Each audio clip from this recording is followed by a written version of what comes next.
Good evening, everyone. It's 6 p.m. and the July 1st City Council meeting will come to order.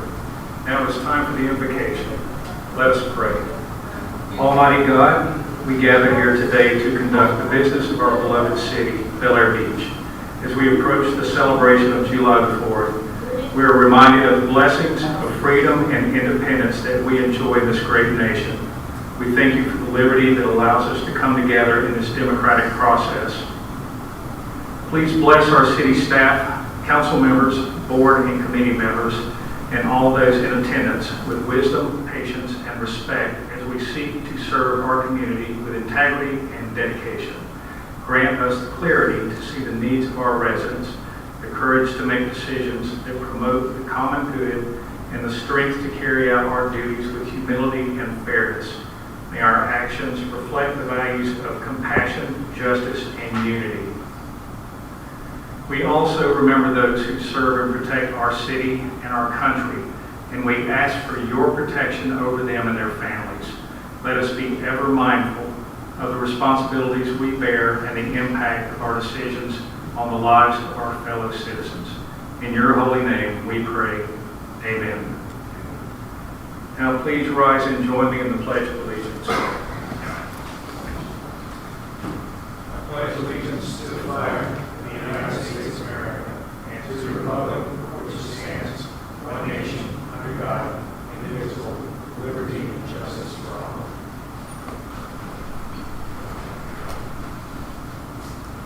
Renee, would you please call the roll? Councilmember Frank Bankert. Present. Councilmember Lloyd Roberts.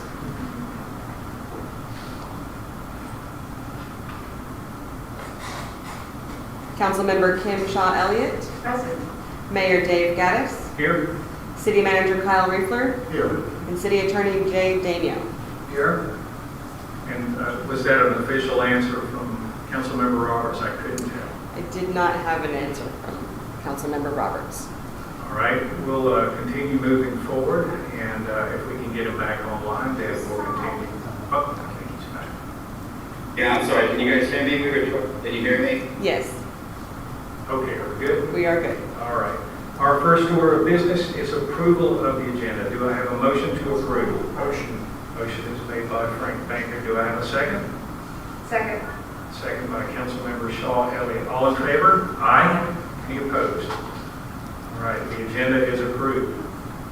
Now we move to citizen comments.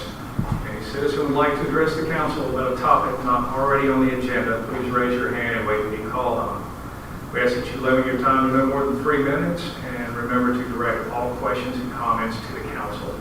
If any council members would like to respond, you know the drill. If the city manager or city attorney would like to address citizen comments, please hold your responses until your designated report time.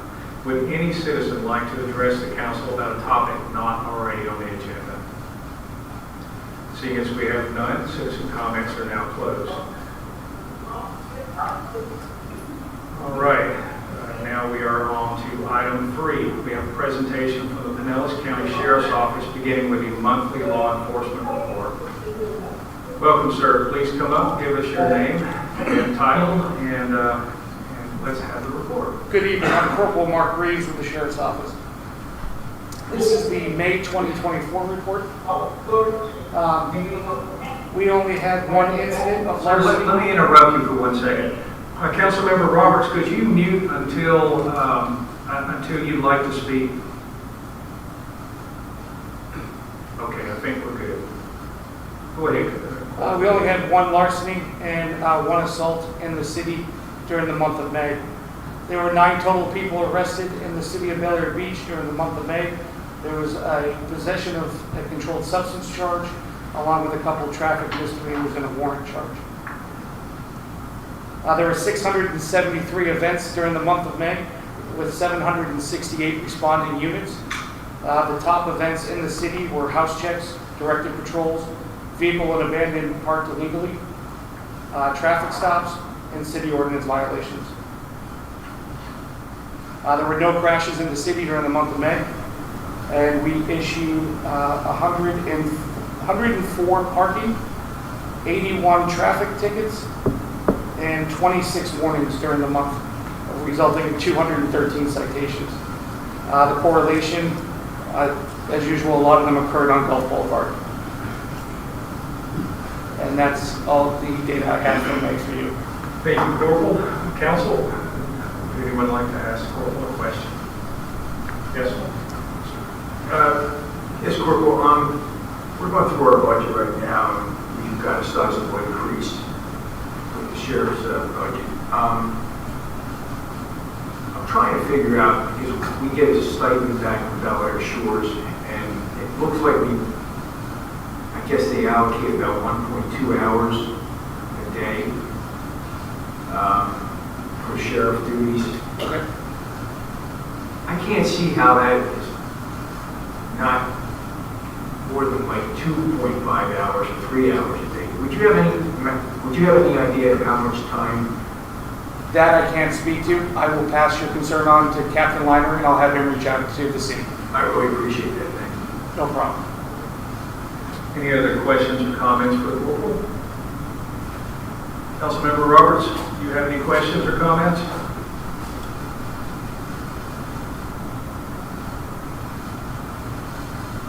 Okay, I'm going to take that as no. Thank you, Corporal. I appreciate it. Thank you, sir.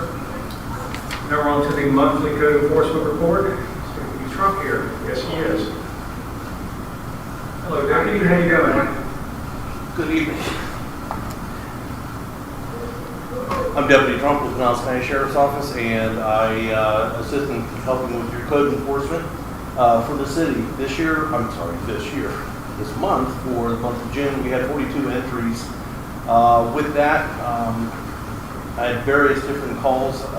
We did 7 unpermitted remodels, 7 other enforcements, which include anywhere from garbage, not in cans, things like that, all the way up to directed patrol. So it's kind of an open type of category.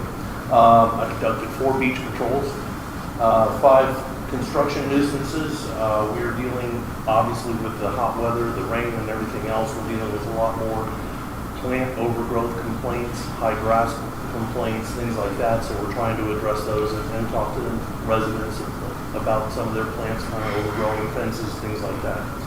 And then we had a couple of calls referenced just clutter in the yard, things being stored in driveways that aren't supposed to be there, and then 1 boat and trailer complaint that we took care of. So it was a pretty easy month, but we were pretty busy also. Any questions? Thank you, Deputy. Any questions or comments for Deputy Trump? Thank you. Thank you. 1 second. Mr. Roberts, do you have any questions or comments? I do not. All right. Thank you so much, Deputy. Take care. Appreciate you being here. Yes, sir. Next up, we have a presentation from the Pinellas Suncoast Fire and Rescue District, but I do not see it. Oh, there we go. How you doing, sir? I'm good. How you doing? Good. My name is Chief Stumberg. I'm here today because Chief Davidson had an emergency special meeting with Indian Shores for the district. And he obviously apologized he couldn't make it, but he sent me instead, so hopefully that's a good substitute. But for the month of June, there were 18 calls into Bel Air Beach during the month. That included like a fuel spill, gas leaks, water rescue, a diving incident, motor vehicle accidents, heat exposures, and some other medical calls. Just an update, the district has purchased property to better serve Bel Air Beach. The new fire station is going to be anticipated to be built within the next 20 months. The location is at the northern end of Indian Rocks, which allows for a 2-minute response time into Bel Air Beach. We are currently working with the county to provide staffing so we can put a unit in the area prior to the station being built to get that moving along a little faster, get a better response. Our goal is to provide the highest level of care to our citizens, obviously. And with that, if there's any questions, I'd be more than happy to answer what I can. Any questions for the Chief? No? Mr. Roberts, do you have any questions? No, sir. All right. If you don't mind, would you please mute? Good. Thank you very much. Thank you. I appreciate your time. Thank you. and tell Chief Davidson he's in trouble again. All right, well, let's take there. All right, next we have an update, item number 5, an update on the Causeway and Gulf Boulevard intersection for Pinellas County Public Works. Hello, sir. Please come up and announce yourself and your Good evening. title. Good evening. My name is Tom Washburn. I'm the Division Director for Transportation for Public Works of Pinellas County. I've got our County Traffic Engineer here tonight as well, Jeff Thompson, and our Timing Technician, Nick Papadopoulos. We've got a presentation. We'll all take part in it. I want to give you guys just a little bit of brief history on what we've done out at the intersection. I'm going to hold you for 1 second. Can you speak a little closer to the microphone? Sure, I'm sorry. Is that better? It's volume turned down. I'm sorry. Is that better? Much better. I wonder I couldn't hear anyone. I'm sorry about that. Let me start over. My name is Tom Washburn. I'm with Pinellas County Public Works. I'm the Transportation Division Director. I've got our County Traffic Engineer with me here today, Jeff Thompson. And I've got our Timing Technician, Nick Papadopoulos. We've got a presentation on what we've been doing at the intersection here recently. But I want to give a little bit of history before we come up and show you the modeling that we've done. Going back to 2014, we had a pedestrian study that we did along the entire stretch of Gulf Boulevard, including City of Clearwater, Indian Rocks Beach, and Bel Air Beach. The results of that study is what resulted in the pedestrian crossings that we have out there, including the one that's just north of the intersection. So that dates back about 10 years. 2016, 2017, with Hurricane Irma, the intersection was damaged pretty heavily. It used to be a span wire. So we've since upgraded that to mast arms. It's given us the ability to apply more technology at the intersection, which we'll show you here as well. In 2020, we were contacted by the city to consider a study at the intersection, looking at complaints that you guys are receiving or relaying to us about delays at the intersection, primarily southbound and westbound traffic. So we hired a consultant, did a study, which resulted in the configuration of the intersection that you see today. Primarily the change was changing that southbound left turn from a single lane to 2 lanes and making some other adjustments. And that's how it's been operated since about 2021. In 2023, February 2023, we were contacted by Councilmember Roberts, asked to take another look at the intersection. So we've been doing that since then. In April of this year, we had Councilmember Roberts and the city manager out to our facility, showed them the modeling that we're going to show you today, showed them the detection devices that we've got at the intersection, what type of data that's providing to us, and then came up with some recommendations that we've been going back and forth with the city with. So that's kind of where we are today. With that, I'm going to ask Nick to come up and kind of go through the detection that we have at the intersection, the data that is pulling, and then modeling that we've done to get to where we are today. All right? All right, thank you.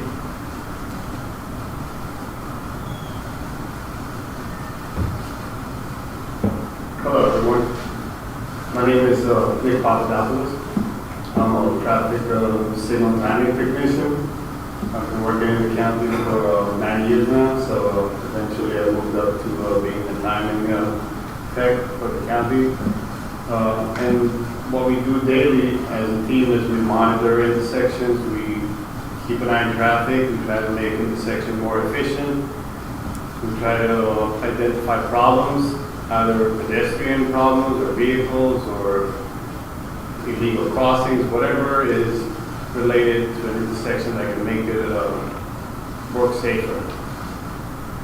So my presentation is a little bit different today. I'm not going to show you a PowerPoint. We're just going to see some live data and also software regarding some new AI technology we installed at the intersection right down the road here at Gulf Boulevard and Brother Causeway. So give me a second, let me share the screen.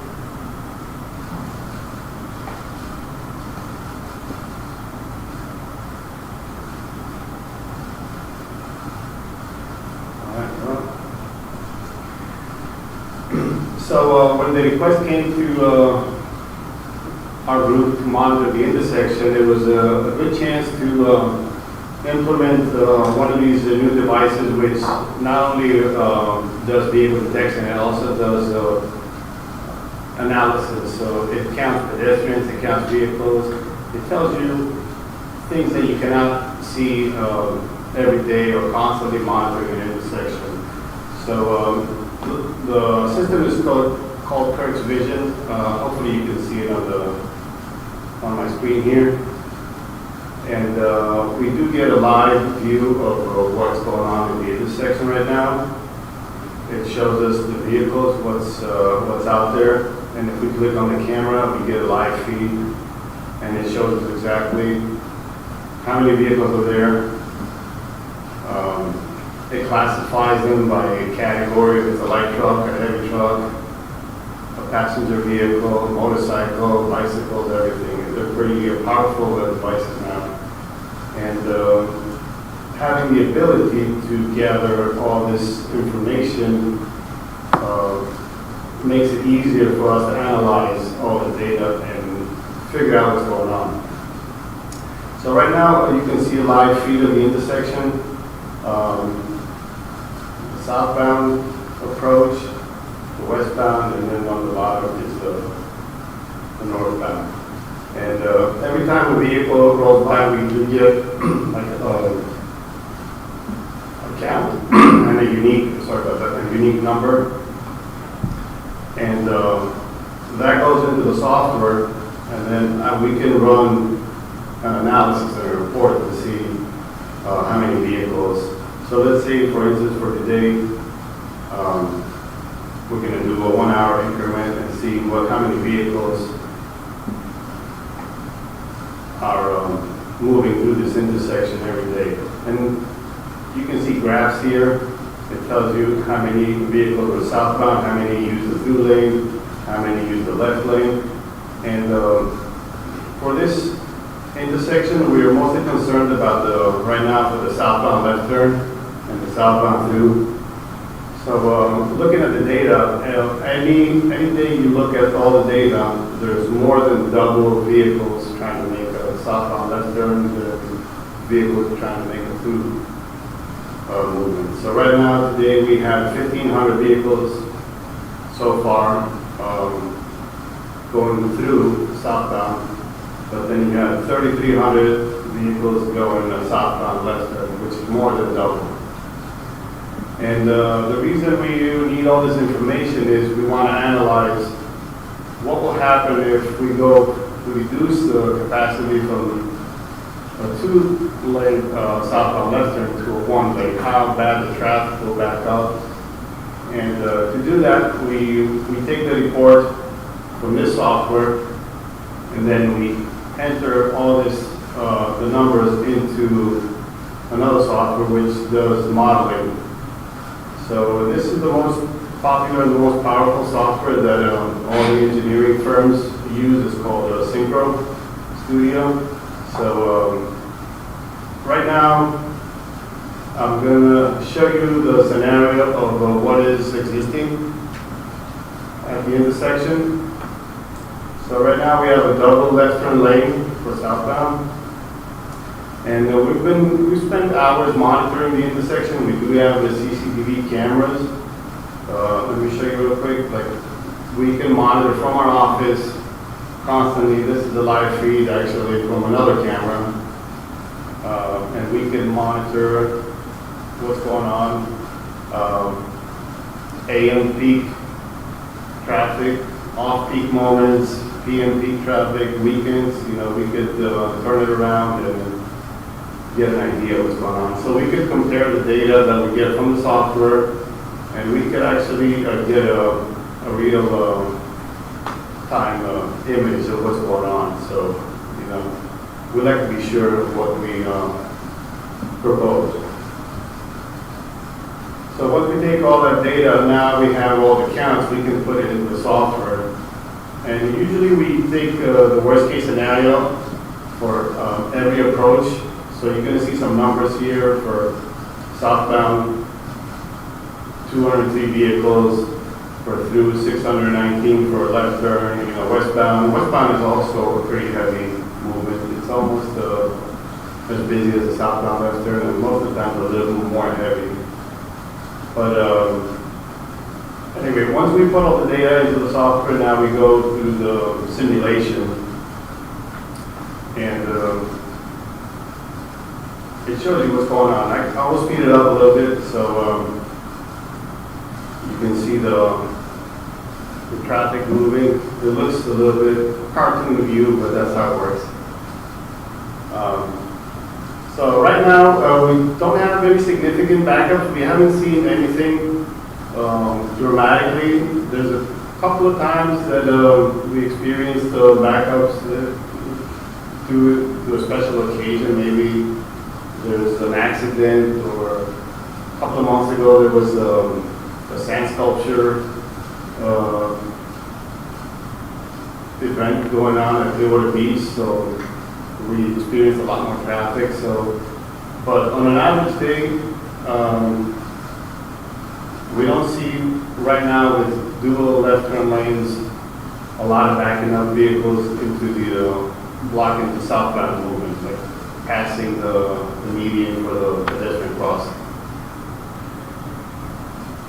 And this left turn pocket right now, all the way back to the median which separates the pedestrian crossing, can roughly fit around 12 vehicles.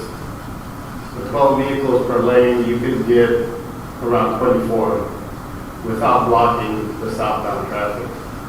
They can still keep coming south if they want to continue through. Now, so far, even in this synchro video, you don't see any backup. Everybody is happy. There's a little bit of the problem, I think, is when they merge over here to the left, because they don't have a lot of room, and they have to start merging. So as soon as they make a left turn, there's a marking on the ground that tells them you have to merge. And it seems like the problem is heading east. As soon as they make that left turn, people try to cut in front of everybody, and there's a little bit of confusion. I have spent several hours at this intersection observing traffic, actually in the cabinet, real time, and there are a little bit of confusion with drivers. Some are more aggressive, some blow the horn, but other than that, the backup for the southbound is not there. And feel free to ask any questions in the meantime if you have something, okay? I don't mind being disrupted. Sure, Mr. Mayor, I think I live south of this intersection, but the people north of this intersection, I believe the biggest complaint is what you just said last, going eastbound. Now, you said I think you said you can hold 12 vehicles coming from the south into 2 lanes. Correct. So yeah, this pocket here, we call it the pocket, but the left turn lanes from the stop are all the way back to where the median starts, where the palm trees are for the crossing you could roughly get, because you have 12th Street also there blocking the traffic. There is a marking there that says do not block, so some vehicles block, some don't. So how many vehicles can you hold going east before you have to reduce it to 1 lane? You know what I'm saying? Over here, You're holding 12 and 12, right? Are you holding 12 total vehicles, or are you holding 12 vehicles per lane coming from the north? I think it would be a different situation because those cars are moving, where the ones that are held in the southbound lane are stacked up and they're still. And that's what I'm saying. So when the light turns, they're all getting aggressive to go east. Correct. So you have, 24 cars or 12 cars? Yeah, that's the worst case scenario. We haven't experienced 24 cars at once. Usually an average is 10 to 12. Come down this weekend. You can experience it. Okay. Yeah, and from January 1st till at least Easter, I mean, I pity the residents that live north causeway. I mean, I'm starting to see it on my side, but I hate to say this, but I think they've adapted to knowing that they can't get out at certain hours of the day, and they just, there's one guy shaking his head, I think he had a scenario that took him 3 hours to go to Home Depot one time. The danger, I think, that everyone is worried about is going east, and these guys are gunning the cars trying to get into that one lane. Correct, I understand. That's why we ran a couple of scenarios here. We didn't only do one. So let me stop this one, and then we could run the second one, which is a single left turn. I can assure you, I already know what's going to happen. And there's going to be more than 12 cars at any given time, and you're going to block all the traffic. So yes, with the existing configuration of the intersection, unfortunately, it will block the southbound through lane completely because it will back up into the through lane past the island, and that will cause drivers to be a little more upset. Do you mind if I ask Mr. Roberts if he has a question for you? Sure. Since he's got an ongoing dialogue. Mr. Roberts, do you have any questions or comments? I can't see you, so...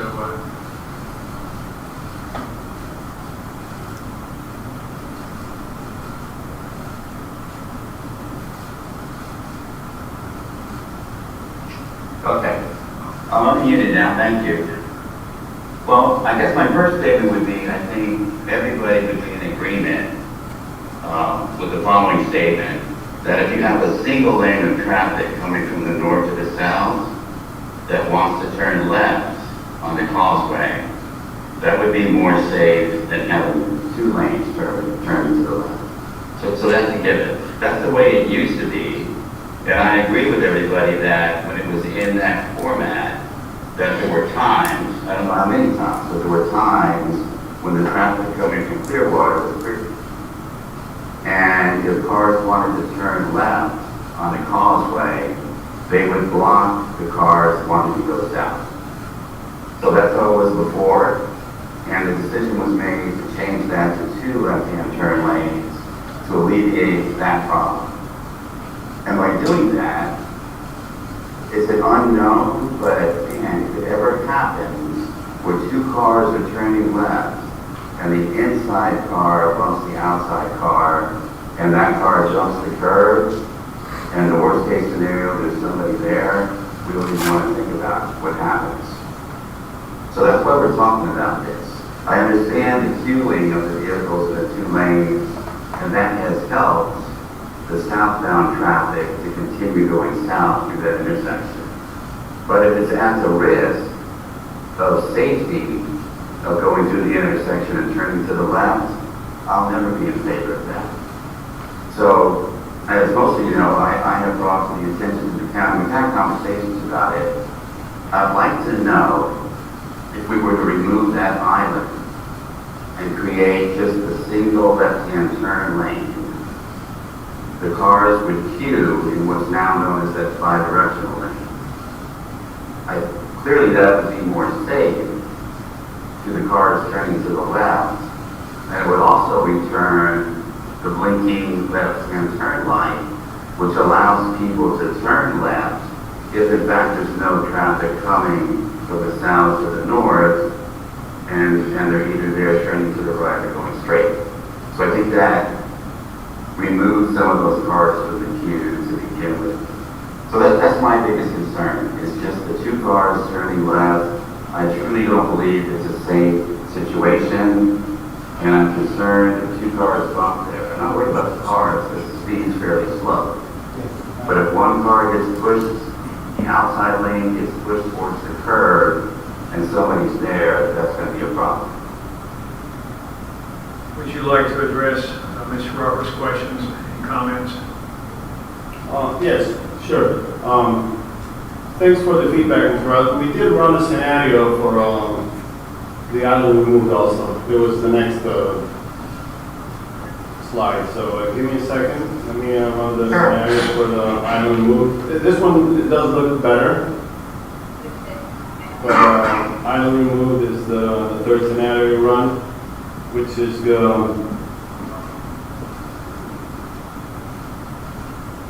gonna allow the southbound to move without blocking them, and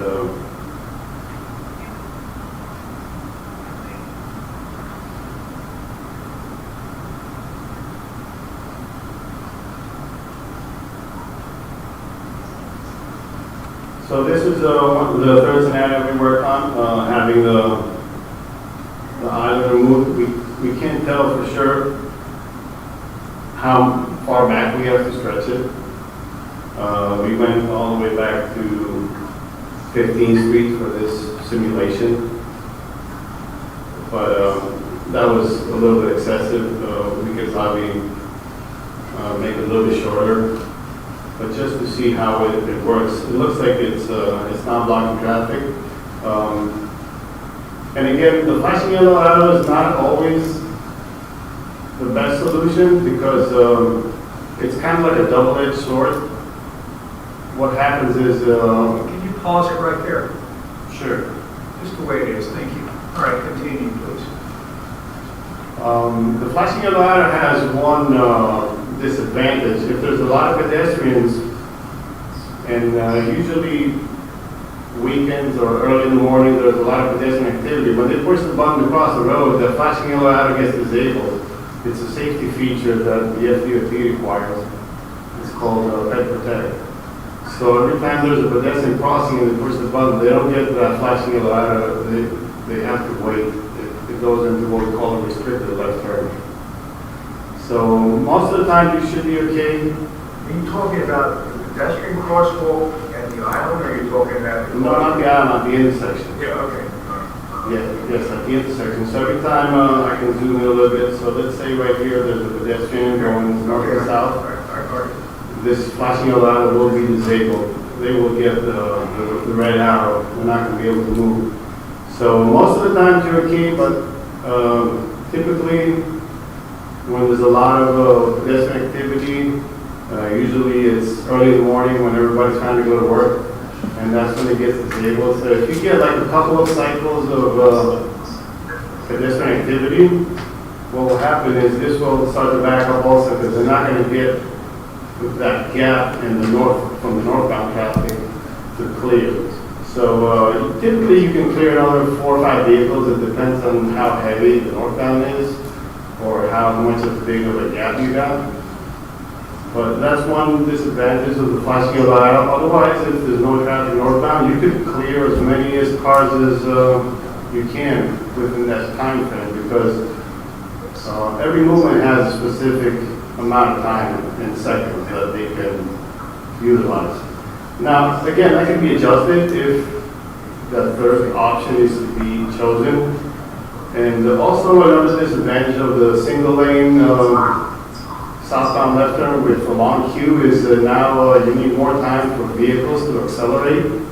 So even though you're not blocking southbound traffic, you need a little more time to clear more vehicles because they're going to be 300 feet back at the intersection. By the time they make it to the stop bar, it's almost time to max out and move to the next movement. So let me ask you a question. If you'll move down a little bit so we see higher, so you see more northern. Okay. So if you look at 12th and 13th, how do they get out during a high volume of traffic in this scenario? With no island, how are they going to get in the middle lane? How are they going to make a left? They're not going to. Right now, there is a do not block at the intersection of both of these. Do you think for a minute that they'll follow that? I understand, but we're keeping the same setup, so it's up to the drivers to obey the rules, just like speed limits. The signs are there, but nobody obeys them. But we're just trying to simulate it in the software. I understand. And we did notice there's like a parking lot over here, so like a public parking over here, right next to this zone here. I don't know how these people get in during traffic or out. They wouldn't be able to either. There's no way they'd be able to turn into that public parking. What everyone would have to do is head north, find an empty spot to turn around, which would create more problems. I would like to make some suggestions if you've got time. Sure. Can we pull up the presentation, the PowerPoint that I made? I just want to point out some obvious things and then show you what I think may alleviate some of the problems without doing away with the second turn lane. Because what I can say is, since you've done the 2 lanes, even though we all have identified a possibility for danger, I can assure you I have not seen backups like we've seen in the past. I've seen where we've had to wait and wait and wait for sometimes as much as 10 minutes to get out on Gulf Boulevard where the backup is so bad, especially towards the end of the day during, say, spring break or a special event. You couldn't get out. You couldn't make a left turn because traffic was backed up so bad. If you look, can you see on my screen up there? Okay, so this is what we have today, and we already know that there are definitely some issues, okay? Would you go to the next slide, please? Okay, so if you look at car number 1 in the right lane, it's about to turn right, it's coming off Causeway Boulevard. Would you hover the arrow over the car number 1, because it's kind of hard to see. All right, see right there? Yes, it's up. All right. Currently, the stop line is so close to that intersection that you have your, I call them rolling stoppers, and they don't actually stop, they slow down, and then they look to the left and they try to make that turn. Mr. Roberts, would you mind muting for just a few seconds while I... Sure, I'm sorry. No worries. Okay, so you're rolling through that intersection, you're looking to the left, and then you're going to make the right. I've seen car after car after car roll over that point where number 2 is. There we go. Well, wrong one. What happened? He's going to put it through Zoom. He didn't have it. Oh, okay, all right. One second. Okay. Should I stop sharing or?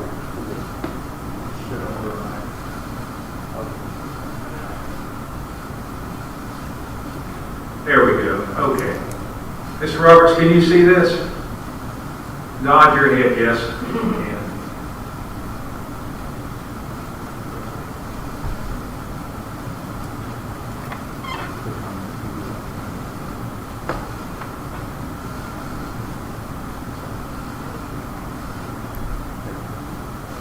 There we go. Okay. So the car with the number 1 on it is doing a rolling stop, and you can see the car is already has the wrong angle for that turn. I see it over and over and over where cars making a right because they're looking left. They don't have enough time to make a good decision as they're approaching in to make the right turn. So what happens is they drift over into the oncoming traffic, and then they have to make a quick course correction. Now, if you'll go to the next slide, please. So here's where we are today. If you look on the asphalt, you can literally see where cars have left rubber on the road, showing the directions that they're making, how they're turning. If you look at car number 3 and position number 4, this happens over and over and over. They're coming through that intersection and they cross, and you even showed it in your example. Your computer picked it up that they cross over that yellow line as they're approaching the intersection, and they're doing that so that they don't have to slow down and they feel like that they're able to stay on that inside lane. Now, if you look at number 5 with a car on it, that one is swinging way out because he's afraid that car number 3 is going to bash him. So he's swinging way out, but he's also following the dotted lines on the street. That's kind of the angle that we were blessed with whenever this was redone. If you look at where he's at right now, he's headed straight for that curve. It was so easy for me to find this. All I did was went to Google Maps and grabbed this picture. But it was a great example showing exactly what's going on in our intersection. If you look also at the street, you can see there's also places where there's rubber, where the car on the bottom turns in. So everybody's doing this same thing. So obviously we've got some issues, and here's what I think may help. Would you please go to the next slide? Oh, and by the way, another problem before I go to my proposals is that cars they have to sometimes fend for themselves because it looks like they're going to collide because this car's angled wrong, that car's angled wrong, and they're wondering who's going to do the wrong thing. So not only do you have to worry about getting in the appropriate lane, but you have to worry about your neighbor bashing your car. Next slide, please. Go ahead there. Let's see. Okay, so here's my proposal. That is to move the stop lines back. There's one on Gulf Boulevard. You move that one farther north, and you move the one on Causeway further east. And while you're at it, go ahead and move the crosswalks. I realize that it would cost some money, but I think that it would solve a lot of the problems that we're having right now. The reason why is because if you look at the dotted white line that's been painted, it's supposed to guide those cars headed south and then turning on the Causeway. The radius is too steep. It's too hard of a turn to safely for both cars to do that together. So if you go to the next slide, you see this is where the radius is bigger. It's less of a dramatic turn simply by moving those lines farther away from the intersection. Now, this may create some other problems, such as I believe you would lose 2 cars in your left turn lanes. So instead of 24 cars being able to handle 24, you'd only be able to handle 22. But I believe what I'm hearing is that it's rare we have a full stack. Whenever the light turns red and we're busy, it's rare that we have 22 full cars filling up both turn lanes. Is that right? It happens, but not very often. Not very often. Okay. We witnessed it just a few times. Okay, but if you look at the turning radius that's painted there now compared to my caveman drawing that I did, my radius is far larger than the one that's painted on the street. I think that what that would do is that would help make the left turn much safer than what it is today because you're not having to make such a dramatic left. Next slide, please. Also, by moving it back, your little, the guy who likes to do the rolling stop, he's not going to be as close to that intersection whenever he has to start thinking, am I going to get in trouble for running this traffic light? So he's going to have more time to keep looking left before he eases up to the intersection and makes that right turn, his rolling stop. Also, I believe that you're going to have less opportunity for crossing that yellow line as you're making the right. So that's just some observations I've made. Next slide, please. Also, because the crosswalks are now farther out of sight from your right turners, the no right turn signs that I see in Largo this would be a perfect home for them if we were able to move these lines back. So you have one on the northbound side preventing them from turning right whenever there's a pedestrian, and we have one on the westbound side preventing them from turning right whenever there's a pedestrian crossing there. Next slide, please. You already did this. Thank you very much. I appreciate that.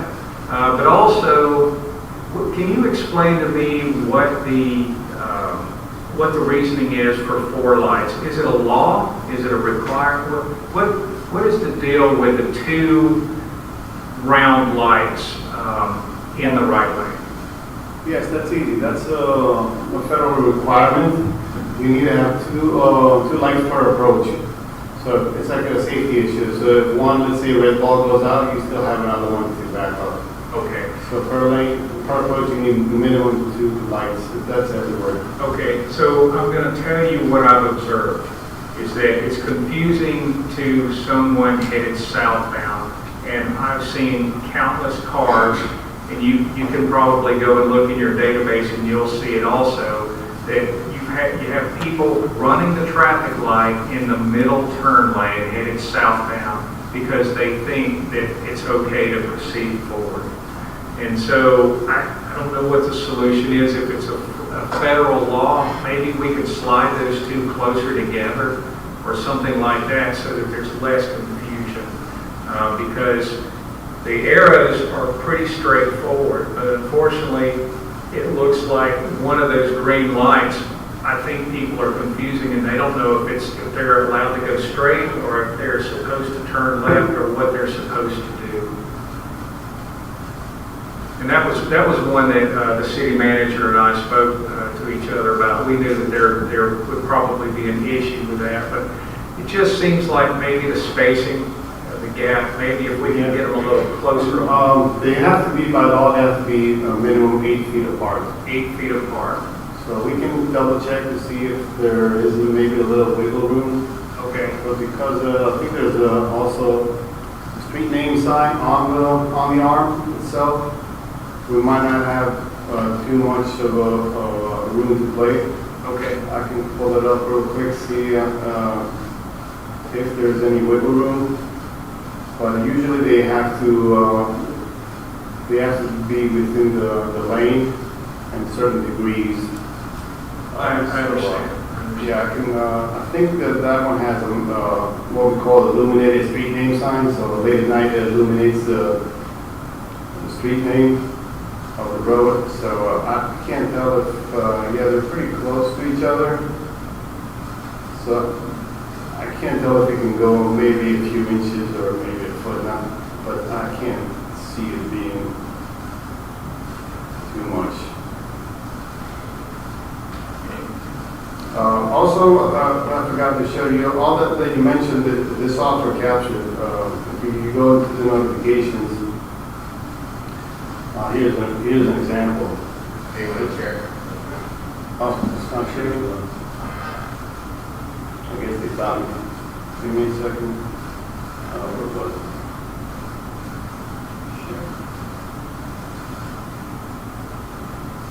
Okay.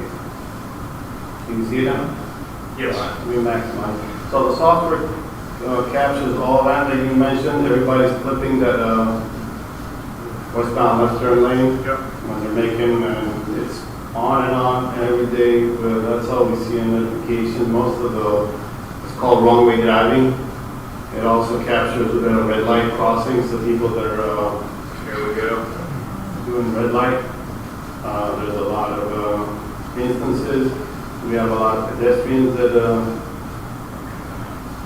don't push the button to cross the road. It captures them as a pedestrian violation right here. So sometimes, you'll see, this is a motorcycle. But yeah, most of the wrong way detection that you mentioned is captured in this software. You'll see all day. Anytime you look, it's always these westbound. And we did come up with a proposal for that. Mr. Jeff Thompson prepared the proposal to what we think could help the traffic. And let me pull it up on my computer.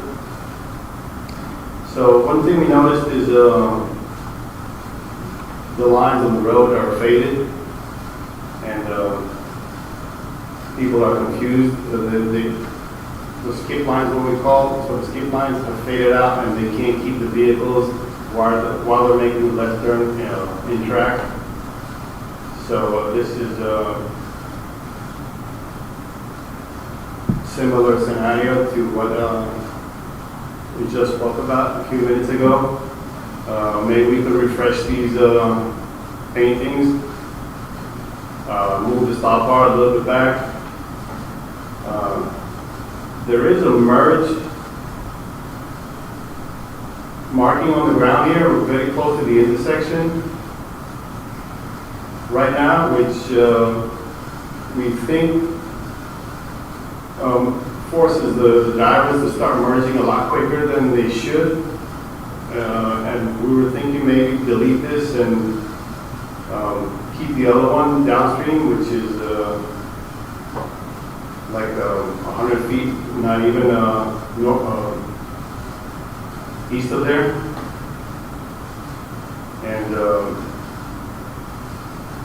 stop bar, we mentioned that one. Adding markings. Now you did mention in the previous slideshow a no turn right on the pedestrian there. That could help, but it could also cause backup because now you're holding that westbound left turn movement for the whole amount of time that they're allocated.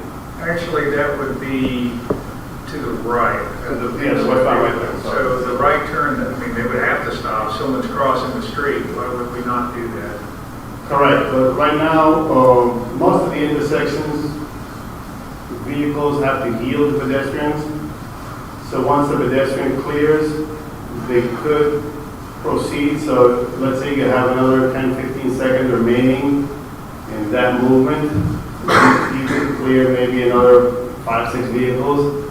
But when you restrict the left turn, when the pedestrian is there, now you don't clear anybody. Everybody has the right turn. Correct, they have to wait for the whole split, so they're gonna lose the whole cycle, they have to wait for the next. So, it could help the pedestrian safety, but it's not gonna help traffic, especially on days when the westbound right turn traffic is very heavy and there's also pedestrian activity. It will cause some backups, so it's something to consider also. Going back to my original question, going east, I can see 4 marks, okay? And coming from the south, I can see like 7 marks. So that 24-car scenario, turning it into that eastbound lane, it doesn't fit, is what I'm saying. And Correct, it will have to merge. right, and what I'm saying is, if you do the mayor scenario by moving the marks back, I don't know if that's, I'll try anything, but does that now accelerate those people even more? You know what I'm saying? Is if you're giving them more of an area to accelerate? No, my thoughts were not that. My thoughts were more of they were going to be able to focus their attention more on merging and less on maneuvering that turn. Because this all comes down to human nature. I'm sitting in traffic, I'm upset, I want to go home. If I see an opening, I'm going to gun the car. I got this big machine under me, and they're trying to get over the bridge. I mean, that's just human nature. I represent the people of Bel-Air Beach. I really don't care if the people get backed up all the way to Sand Cape. Because we have these Waze apps, we have this Google map, and if they see a large traffic jam, maybe they won't come here. Well, excuse me for that. If you are saying you're representing all of Bel-Air Beach, you just completely forgot about everybody on the north side of the causeway. No, I mentioned that earlier. I said that our residents have more or less adapted that they cannot get out certain times of the day. I made that crystal clear, so. What do you do if you need something? Are you That's- just stay home? No, but what I'm saying is if we're making it easier for people to get here, it's just going to cause more traffic. I think the purpose was to give them an easier way out, not in. Going that way across Gulfport or across Causeway is to allow people out. Because if you look, you've got 2 lanes turning south, I understand and that. you've got 2 lanes turning east. But what I'm saying is the 2 lanes turning east is compressed from the 2 lanes turning south. You can only fit so much into that eastbound lane.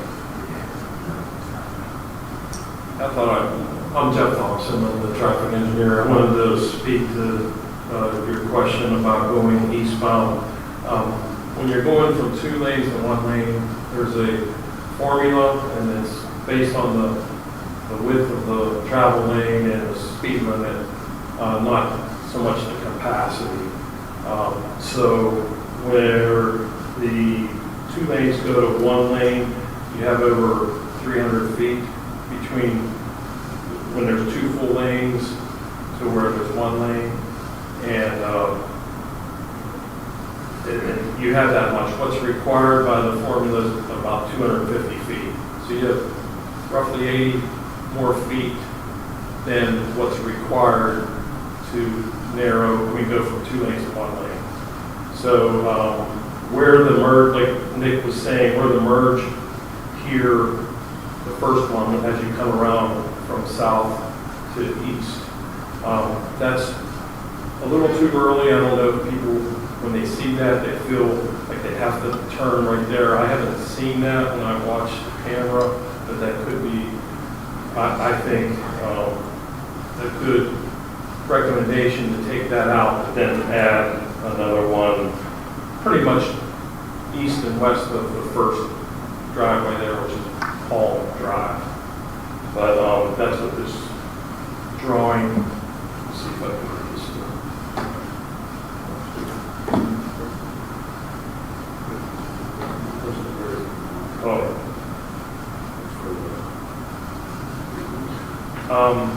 So I'll just go through some of these other ones. Your point about flattening this dotted white line is well taken. And we were going to also add a yellow dotted line to try to help guide the motorists on the inside left turn lane around this bend so they don't go into this lane. But we would flatten that out too. I think that's a good point. So we were going to add the yellow dotted line, refresh the white dotted line guideline, which again, you made a good point about making that flatter. Refreshing the white skips here, going eastbound, eliminating this merge here, but keeping this one and then adding another one right here. Refreshing the bike lane and the white edge line, just while we're out there, making sure those are visible. Moving this drop lane sign, it's further west than it needs to be, kind of right in line with where this merge. It should be really here at the second one, so people aren't prematurely trying to merge. The lane assignment sign up here going south, it's there, but there's a way we can maybe make it a little more conspicuous. Maybe put a retro-reflective material on the signpost just to make it stand out a little bit. There's other ways we can make it more conspicuous. And then last but not least, what you had spoke to earlier, moving this stop bar back. Thank you. Mr. Roberts, do you have any questions?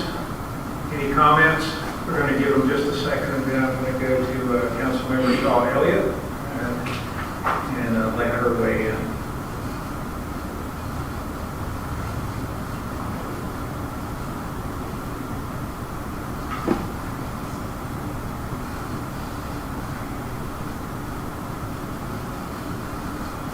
Right, now I'm unmuted. Can you hear me?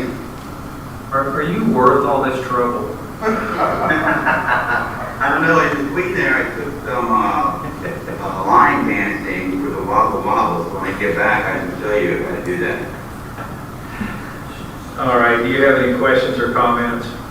I do. So, kind of in summary, just from my viewpoint, obviously years ago, we had a single left-hand turn lane with the median on 13th and 4th Street, 13th and 14th Street. Then we went to a double left-hand turn lane coming off of, and making a left-hand turn on the Collinsville Boulevard, which we have now. The one scenario we have actually not had physically is the single left-hand turn lane on the Causeway Boulevard without the median. Now, I know you had questions earlier, Mr. Mayor, concerning people coming off 13th and 14th Street, and the county has a lot of data, which I haven't had a chance to really see regarding how many vehicles they think would typically queue up into that single lane. It sounded like earlier one of the gentlemen said, you know, he didn't really think it would even go past 13th Street in particular. There may be some times when that happens. Right now, I'm guessing there's still a challenge. If they're coming out of 13th or 12th and 13th Street and they want to make a left-hand turn out of their street to head south and maybe either go further south or take the left to get on Causeway, they still have a little bit of a challenge with that now, even though it does provide them some safety because of the median. But personally, I would want to get some more data and information and recommendations from the county, which would go to that single lane, which they did have some information on that, and vehicles would queue up into that single lane with the ability to at sometimes make a left-hand turn with a blinking yellow light. I don't feel like there's going to be a lot of times when those cars queue up. So the people that live on 12th and 13th would have difficulty coming out of their street and attempting to make a left-hand turn. So I, for one, would like to see that happen. The county had told me before, if we did that, and for some particular reason, later on we felt, well, you know what, maybe this didn't work as well as we wanted to, it's not that difficult for them to go ahead and put back the curbing to create that median like it was before.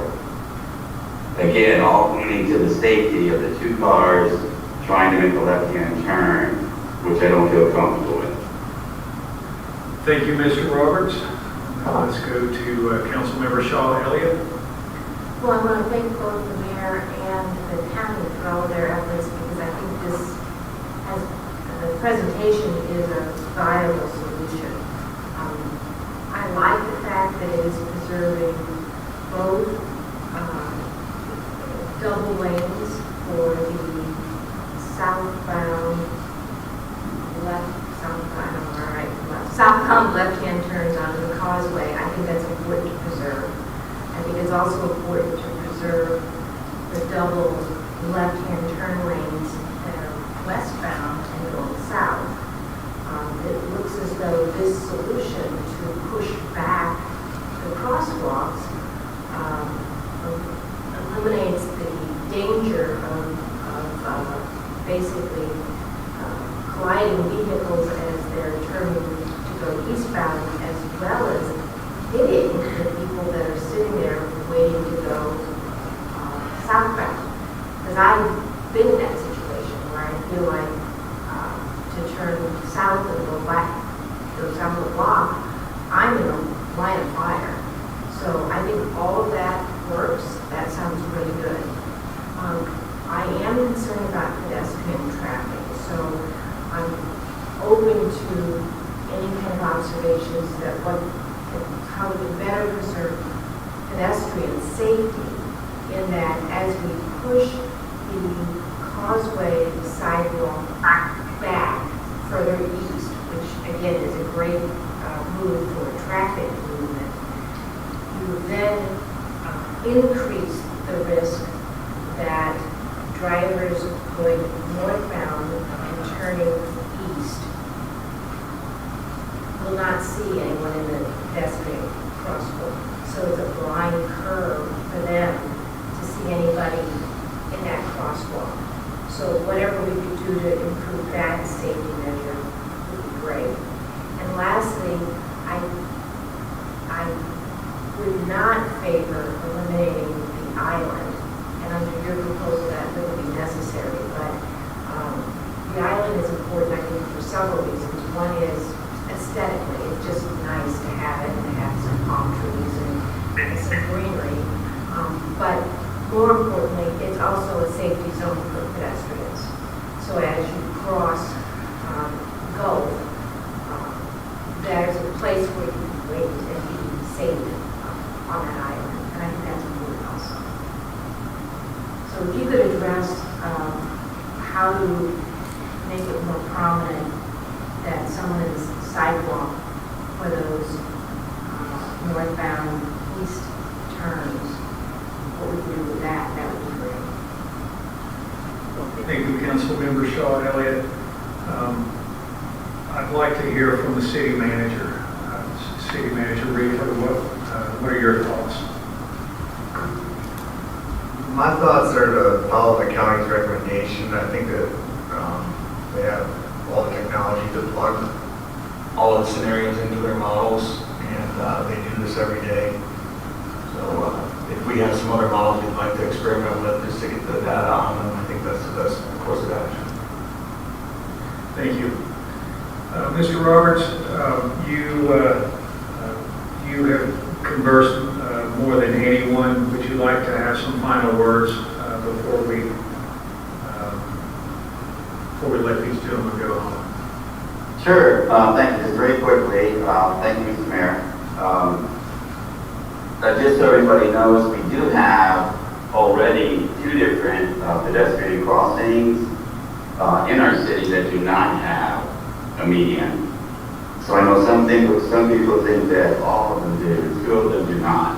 And there are some, I know in Interim Speech they've been removing them.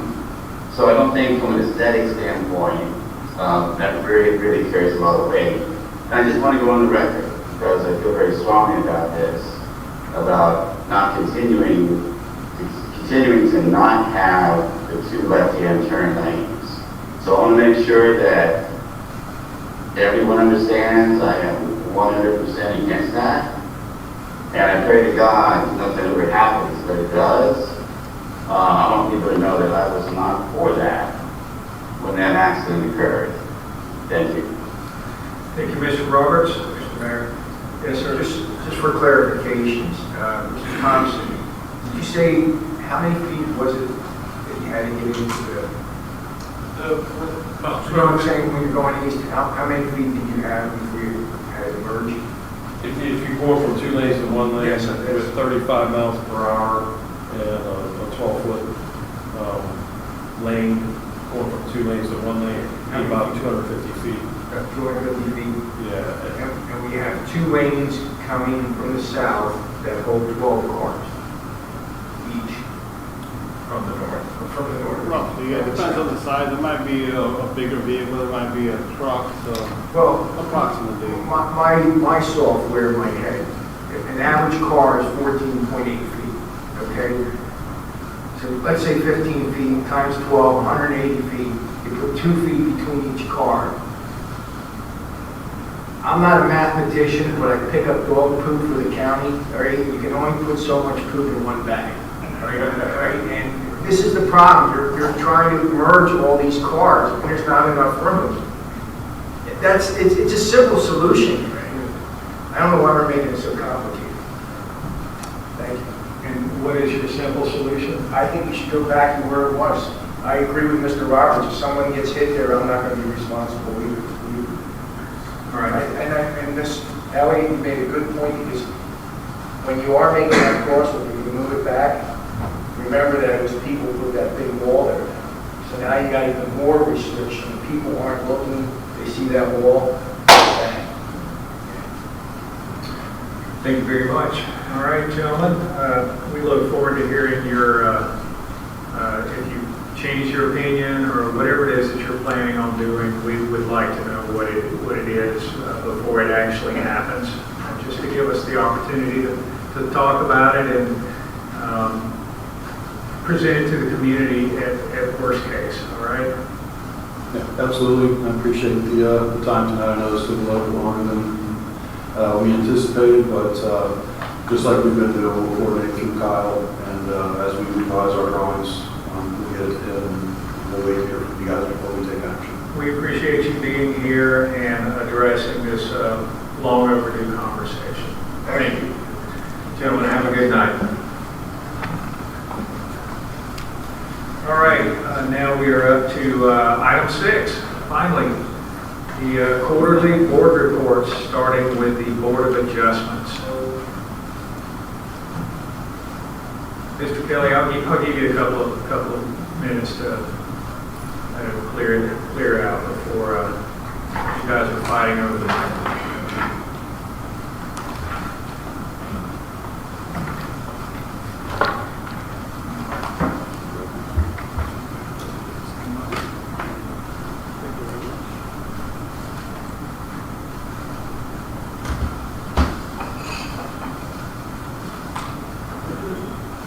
Yes, it's great. Let me turn it on. There you go.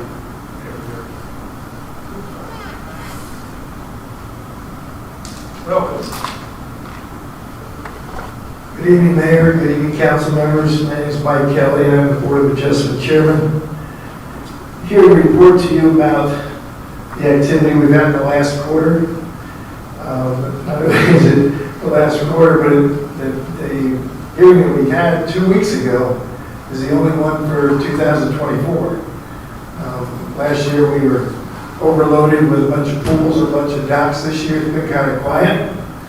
And the case that we had that was heard on June 13th was a front setback as opposed to a dock or a pool. Other than that, we were sad to lose one member of the board who resigned. Mark Beam has resigned from Board of Adjustment.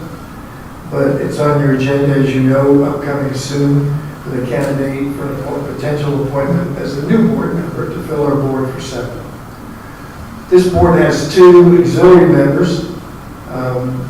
Right now, we only have 1, since one of them had moved up to a full spot.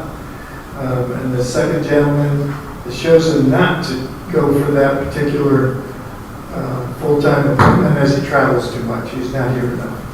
So I hope you see fit to appoint the gentleman that's on your agenda later for a full-time position on the board.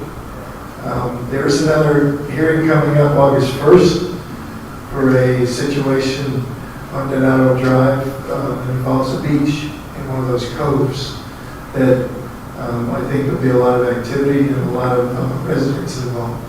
So we look forward to that. Thank you, Mr. Kelly. Do we have any questions or comments from the council? Mr. Roberts, do you have any questions?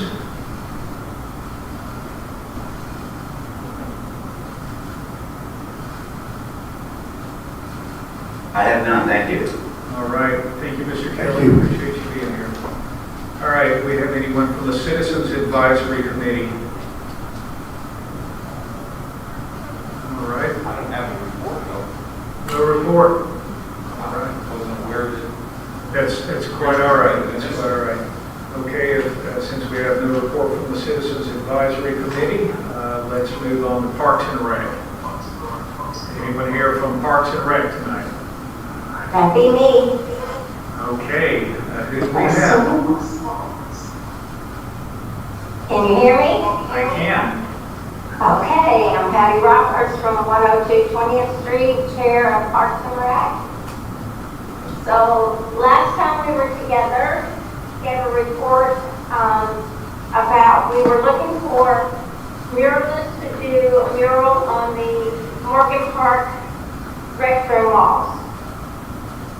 So we have obtained a muralist, John Comer, and he's presented sketches, and it's $1,500 per wall. It includes the prep work, the paint, and the sealant. And he's ready to begin work at the end of July. There should be sketches in your packet, and it shows for the Gump Boulevard wall. There's a turtle that says, "Welcome to Bel Air Beach." And then there's the bathroom walls, which is facing south. There's palm trees. And for the oceanside wall, it's dolphins. Can you see all those? Yes, we can. Okay. At this time, we have $2,500 remaining in our budget. And I understand that that may be adjusted for the full cost of all 3 walls being completed at one time. Are there any questions? I have a question.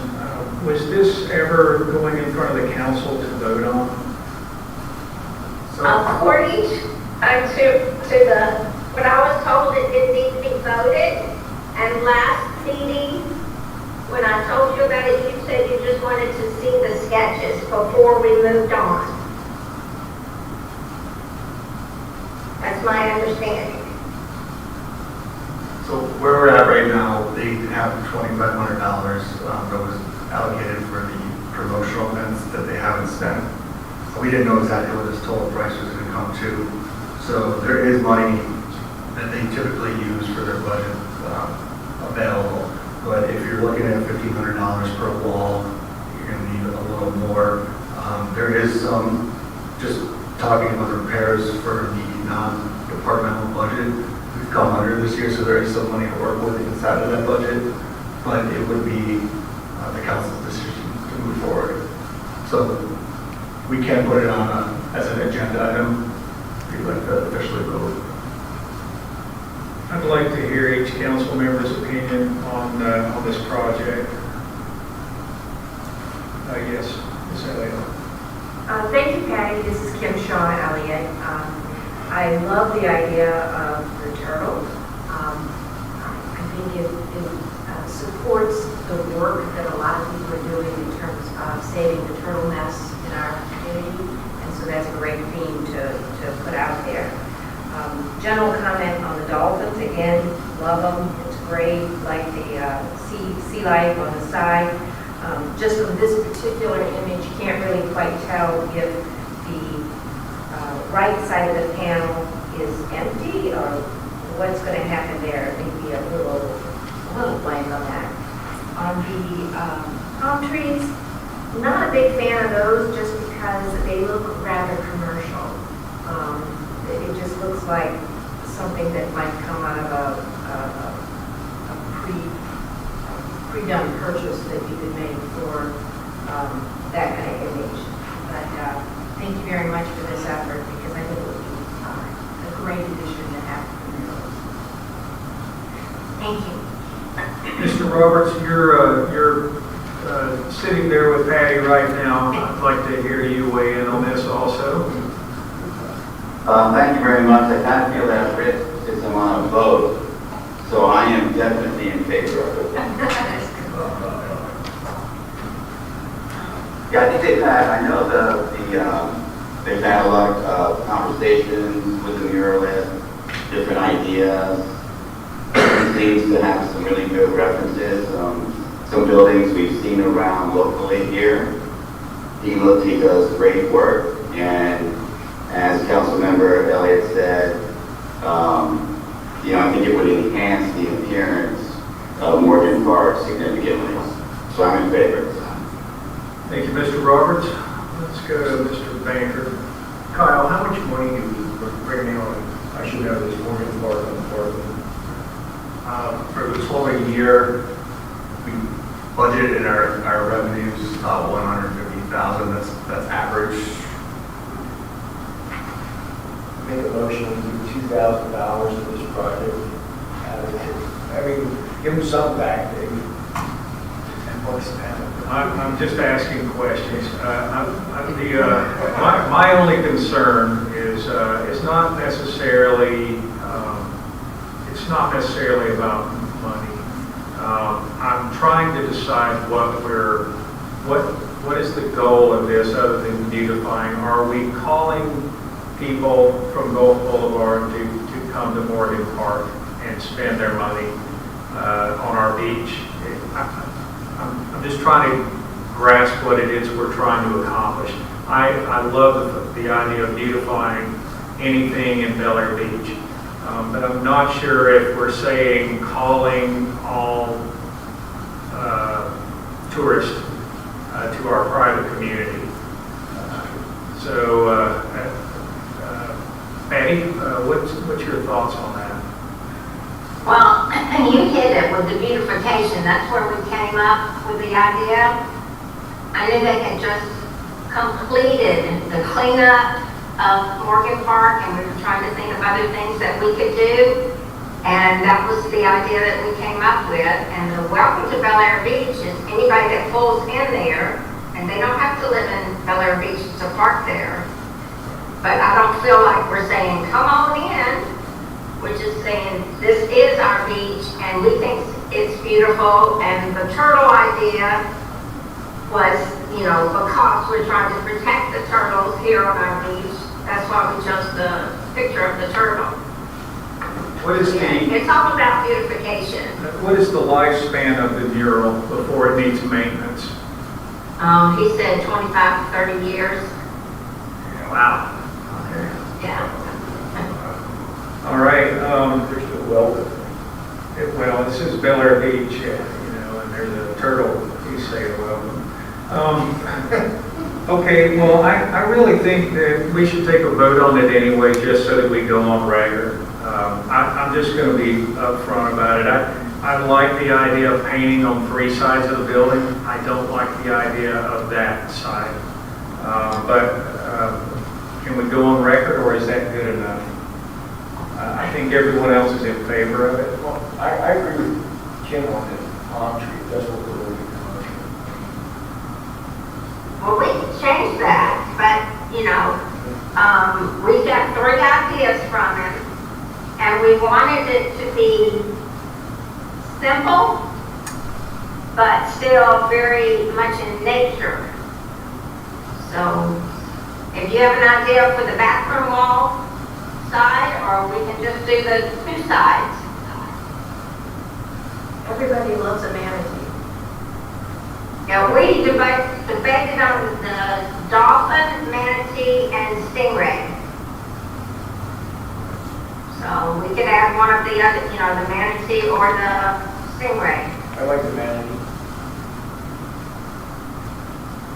I'm having a problem with the Gulf Boulevard side of painting the Gulf Boulevard side, just because I don't want to attract more people to Morgan Park. I think that we do well as it is, and that's just where I stand. I think the motion we help do Gulf Boulevard. Well, that was the main one, so that people did see it. I have to agree with the mayor on, this, we try to keep this as private as possible. I mean, the 3-hour time limit, the parking and everything like that, so.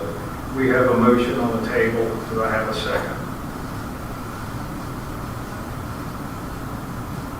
What was the motion again? I'm sorry. Not to do Gulf Boulevard.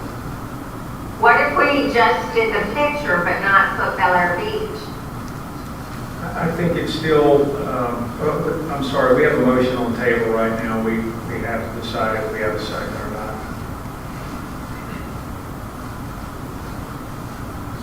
Okay, the motion dies.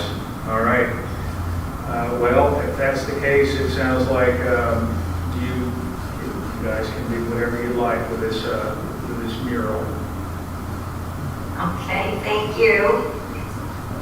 And we will, and continuing with my report, in October we will be having the chili cook-off, and it's going to be football themed, and it is scheduled for a weekend when the Bucks are playing out of town, so we don't interfere with people that want to go to that game. So everybody needs to sharpen up their recipes for chili and sign up to participate, or either just come and eat. I believe our weekend we've chosen was October 13th. That sounds good. I happen to know somebody that makes good chili. I know, so you better sign up again. All right, thank you. Wait, one comment, Patty. Patty, do you have an update, a comment regarding porch sitting, an announcement about that? Oh, yes, thank you. We also have a new activity that Ms. Shaw Elliott presented called porch sitting. And it is going to be once a month. And I don't have my notes in front of me since we're on this cruise. I believe it's July 29th is the first one. It begins at 7 o'clock. It will be on the back porch of the City Hall.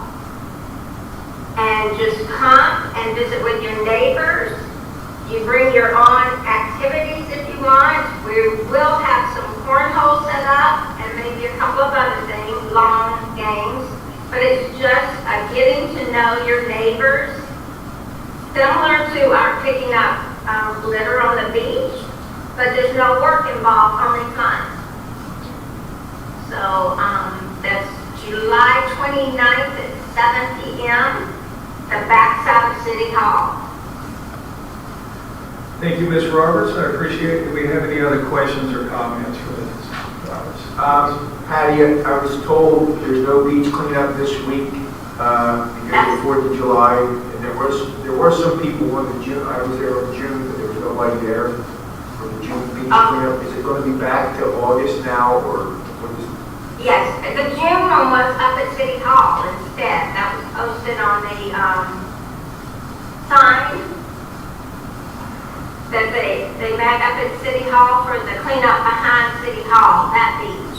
Okay, there was about 6 or 8 of us that showed up at 19th, yeah, that it was changed, and that was in the, what do you call it, online letter and on the sign.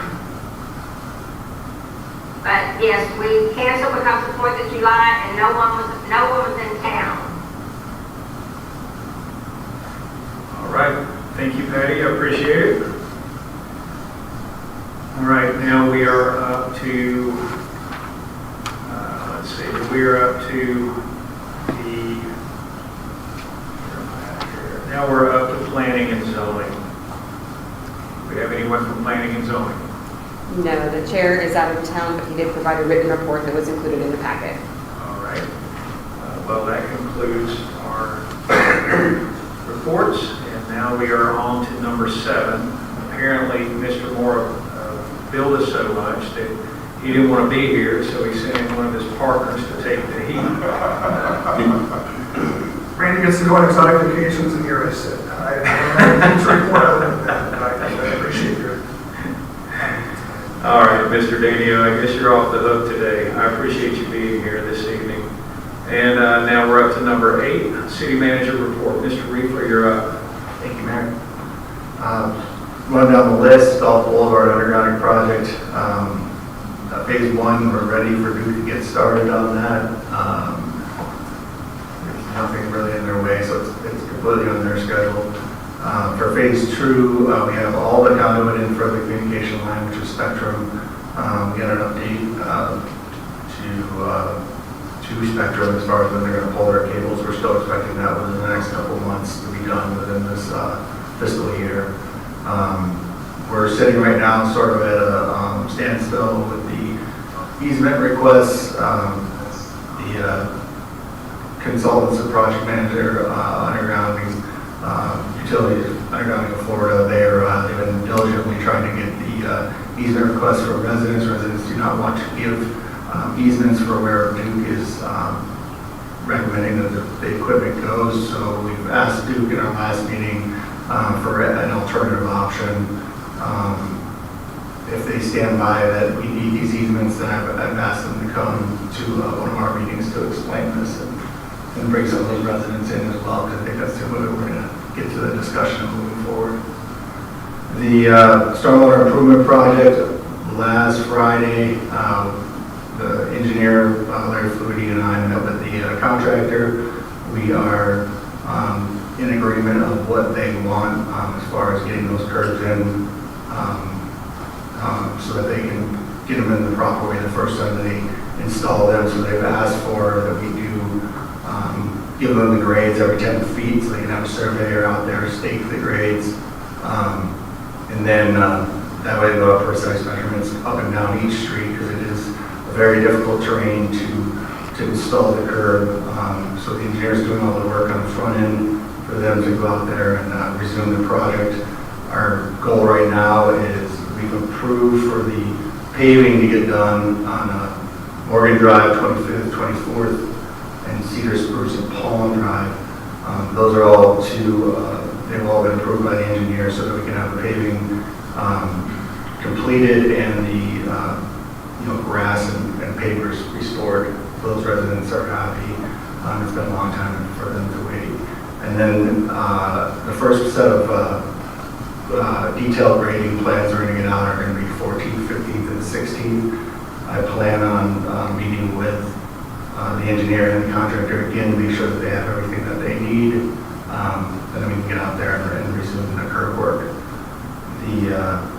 Right now, in the meantime, I've asked them to fill, because they filled in front of the driveways with the road base while we've been on standstill, but I've asked them to fill the rest of the trenching just because we've been getting a lot of rain. And I've noticed that we're kind of getting some water sitting, and we'll get ahead of it before we start getting some complaints on that.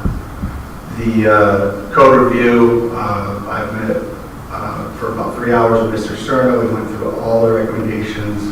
He has everything he needs right now to start drafting the ordinances to then go to Attorney Mora for his review. But I plan on bringing workable ordinances for council discussion in August so that we can be ahead of the game for first reading after the time period elapses for the Hurricane Ian. And then lastly, our RFP auditing services, we met as an audit committee, and there's a recommendation that is an agenda item, so we'll wait until later for that. All right, thank you. Do we have any questions or comments for the city manager? I have a comment. Yes. Regarding the stormwater improvement projects, I wanted to point out that our plans have consistently said that 9th Street would have been handled last September. Waiting a long time for that initiative to begin. We appreciate the fact that you had considered and are still working on looking at the pump to augment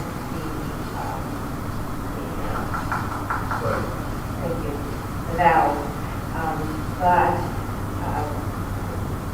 work was redirected north, and I thought we were going to try to redirect it back to 9th Street once that work had been completed. So I asked that we consider not going to 14th, 15th, and 16th, and also going back to the original plan. Thank you, Ms. Elliott. Any other questions or comments? Mr. Reefer, would you like to address her concerns? Right now I hesitate to go from 14th to 15th just because they already have been broken, the curb's been cut out, and they have gaps on the edge of their street. So I think they're surprisingly being very patient where we're at right now while we get this figured out. So I don't feel like it would be proper to delay them from getting their curb in at this point. And that it was delayed because of the plan for the pumps, is that correct? No, this is delayed from the confusion on how we want the valley curb installed. The contractor was out there with one method which worked for the first 6 streets. We got to a point when we got to that 23rd. And I'm referring to 9th Street. 9th. Oh, so the 9th Street was delayed originally because yes, the pump station, but I do know right now we have an idea of, we were working on getting that, requesting the easement from the property owner. I had no luck with getting back. We had a meeting with them, but I haven't heard anything back from that property owner. So at this point, I want to direct Larry Flutie to design it to go through the road. But where we stand in the project as a whole, we've run into some problems with the design of the curb and what the contractor wants to install properly. So that has kind of caused more delay than we expected. I do know 9th Street is a very challenging street, being extremely flat, so I know just from the discussions with Larry Flutie, there's some decisions that might need to be made to start the curb replacement on that street. So yes, if the contractor's in agreement, after we finish 14th, 15th, and 16th, I can recommend that we go to 9th Street, but again, that's not completely in our control. All right, thank you. Any other questions or comments for the city manager? Just a clarification, 9th Street wasn't skipped because of the pump issue. It had already been skipped, and for some whatever reason I don't understand, it went from 8th Street north after that, and 9th Street was on the schedule. The pump issue came up later, but thank you for the reminder, Mr. Manager, that yes, those streets were already open. I don't know how they got up there in the first place. We're coming back to 9th Street, which is a disappointment. But not that they're open yet. If they're back, but whatever influence that you can have to turn that project for the street up, repairs on that, that would be appreciated. Thank you, Ms. Elliott. Just a comment. I think 9th Street will be the prototype for the whole city when it's done. I mean, if we were going to proceed the way the original plan was, to go first to 8th Street, it's a disaster. I mean, so hopefully your street will be prototype forward. You might have to wait a little bit longer, but No, I appreciate it. I think it'll be happening. We're all getting, the learning is continuing and the product is improving. Mr. Roberts, would you like to address the city manager? No, sir, all good. All right. If that's it, then we'll move on to the city clerk's report. Everybody good? All right. Hello, Ms. Rose. I provided a written report, and I have nothing else to add this evening. You've all seen the report. Do you have any questions for the city clerk? Mr. Roberts? No, sir. All right. Now we are on to the consent agenda, items 10, 11, and 12. This is for approval of the June 3rd, 2024 City Council meeting minutes, the June 17th, 2024 special City Council meeting minutes, and the June 17th, 2024 City Council budget workshop minutes. Do I have a motion to approve? Motion to approve as written and proposed. Motion is made by Councilmember Baker. Do I have a second? Second. Second by Councilmember Shaw Elliott. All in favor? Aye. Aye. Any opposed? I don't think there are. All right. The consent agenda passes. Now we are on to the regular agenda, item number 13. This is for consideration of the appointment of Mr. Anders Wellings to the Board of Adjustments. Is Mr. Wellings here tonight? And if so, would you like to speak, sir?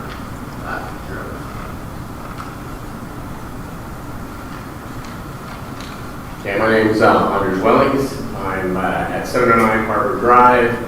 Yeah, I think last time I was applying to help out on the city commission, city board, and but I also said I wanted to help anywhere I could. So the Board of Adjustments, I know a couple people on that. I thought it'd be fun to help out there, and I think I could really bring some value. So yeah, I'd like to consider for that one. Thank you, Mr. Wellings. While you're standing here, would any council member like to ask him a question? Mr. Roberts? No, sir. I think he's very qualified and we'd love to see him on that board. Yeah. And I'm glad to see you here and coming back. Very good. Let's go to the citizens for comments. And thank you, sir. Okay. You can stand down now. Would any citizen like to comment on the nomination for Mr. Wellings on the Board of Adjustments? Mike Kelly, my business drive. Again, I want to just reinforce the fact that the gentleman who wants to get involved with the city and show a lot of passion to do it, is hitting us at the right time because we have a full-time opening in that board. He's here all the time, and it'd be a great addition to our board with this experience. And we look forward to having him if you so choose. Thank you, Mr. Kelly. Any other citizens like to address the council on this topic? All right. right, citizen comments are now closed. Council, I'm going to need a motion to appoint Mr. Wellings to the Board of Adjustments. Motion to appoint. I'm going to give that one to the hand raiser here. So that goes to Kim Shaw Elliott. Do I have a second? I believe that was Mr. Banker. Ms. Elliott, you have the floor. Just to echo the comments that have already been made, Mr. Wells has indicated a lot of interest in serving our community. He's highly qualified and on great position. Would anyone else on the council like to comment on this topic? No? Mr. Roberts? No, sir. All right. Well, in that case, Renee, would you please call the roll? Councilmember Baker. Yes. Councilmember Roberts. Aye. Councilmember Elliott. Aye. And Mayor Gaddis. Yes. So congratulations. You're in unanimously, and thank you for serving our city. I look forward to seeing you get to work. All right, now we are on to item number 14. This is for the City Council selection of a professional audit services firm and to authorize the city manager to execute an auditing services agreement with the selected firm. The audit committee's recommendation for city auditor is Wells, Hauser, and Schatzel, EA, for the amount of $32,200. Mr. Reefer, you have the floor. Thank you, Mayor. Just as a recap, we issued the RFP on April 19th, and we received 5 proposals on May 31st. Of those 5, 4 of them were within our budget range, and the audit committee had met and discussed their rankings, which I provided for you, as one of the attachments to score sheets, and in doing so, they made a recommendation to have the firm at Wells, Hauser, and Schatzel, PA, as the awarded auditing firm. And I've included Wells, Hauser, and Schatzel's proposal for your review. Thank you, Mr. Reefer. Let's go to the citizens for comments on this topic. Would anyone like to address the council? Seeing as we have none, citizen comments are now closed. Council, I'm going to need a motion to, wrong area here, sorry. I'm going to need a motion to select an auditing service and to authorize the city manager to execute the auditing services agreement with the selected firm. I make that motion. Second. What exactly did I say? All right, so I can specify. that's quite all right. I'm just giving you a hard time. That's all right. All right, and the second was made by Mr. Baker. Ms. Elliott, you have the floor. Thank you. The selection committee is the standing committee for the, which committee? It says the Citizens Advisory Committee. Yes, we get the name. I apologize for that. The Citizens Advisory Committee is composed of a lot of very highly qualified people that did some very good work in doing this evaluation. So they sit as the audit committee, and our ordinance provides that the chair of the audit committee be a council member. So I served in that capacity. Each of the responses to the RFP were evaluated in full. It was a very good process. Each member of the committee made an evaluation of those responses based on the criteria that were presented in the original RFP. Those criteria are weighted, and each one was tabulated for individual. We talked through all of the issues, and the ratings were compiled, and the highest rated firm ended up being Wells Hauser. We talked a lot about all of the candidates' qualifications, but we determined that here, when we're selecting an auditor, the individual qualifications aren't as important in the sense that all of them are going to have to be licensed CPAs, all of them are going to have to be able to follow the process, all of them are going to be able to follow the accounting procedures. So we looked at some qualitative measures also, qualitative measures also. This is a smaller firm, which we like. Our existing auditor is from a much larger firm, and we felt like we weren't getting the attention that we really wanted from our auditor.